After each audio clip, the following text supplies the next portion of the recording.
Landslides, road collapses, earthquakes. Tell us about Alaska, the Last Frontier, this show that you just finished filming. My family was discovered accidentally. Discovery. Alaska's a pretty hot topic. You guys have probably all seen the TV shows. There's about 1 billion Alaska shows.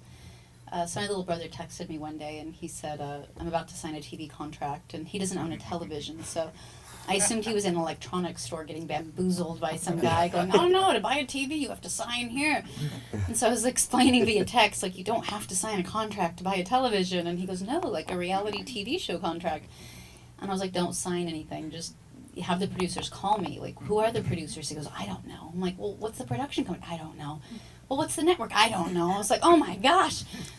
And so he found out it was something to do with Discovery, and so nobody would call me, and so I had CAA call Discovery Network and say, if you're looking at doing a show with the Kilcher family, we represent them. And so then the network called the producers and went, how do a bunch of hillbillies in Alaska have CAA calling us? And so they went to my family, and my dad was like, oh, well, Jules, my daughter. But it had nothing to do with me. They got discovered on their own.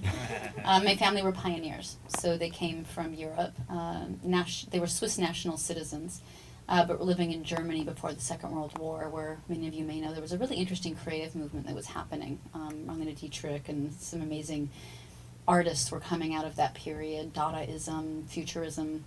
And as it looked like the Second World War would be happening, this group of artists decided to try and escape Europe and escape the war. And they heard Alaska was giving away land, and they would give you land if you basically promised not to, like, die for a whole winter. So they sent a scout ahead named Ewell Kilcher, who was my grandfather, and it took him 2 years, but he made it up to Alaska, and he had a ladder that he kept on his backpack. And whenever he crossed the Harding Glacial ice field with this ladder, and whenever he came across a crevice in the ice, he would set it down and walk across it and pick the ladder back up. Amazing footage of him crossing ice glacial fields, on handmade rafts that he's, like, very MacGyver. Pre-MacGyver. I think MacGyver was based on my grandfather. I need to check the royalties for that, actually. No. And it took him 2 years, but he found about a 300-acre place in a town called Homer. It's really beautiful and idyllic and bucolic. And he sent word back to everybody in Europe that they could come over. But by this time, the war had actually just started, and nobody could get visas, or they had already scattered, except for one woman. Her name was Ruth, and she was an aspiring opera singer. And so she decided to leave her family and loved ones and electricity and grocery stores and the threat of the war, and go to Alaska, where she had no pioneering skills except that she took a course on canning, which came in handy. And she got actually on the very last ship that left Europe. There was a lot of guard ships around it to keep the passengers safe, and she made her way up to Alaska and got off the boat, and my grandfather handed her flowers. They didn't know each other incredibly well, except that they both wanted to start a new life somewhere.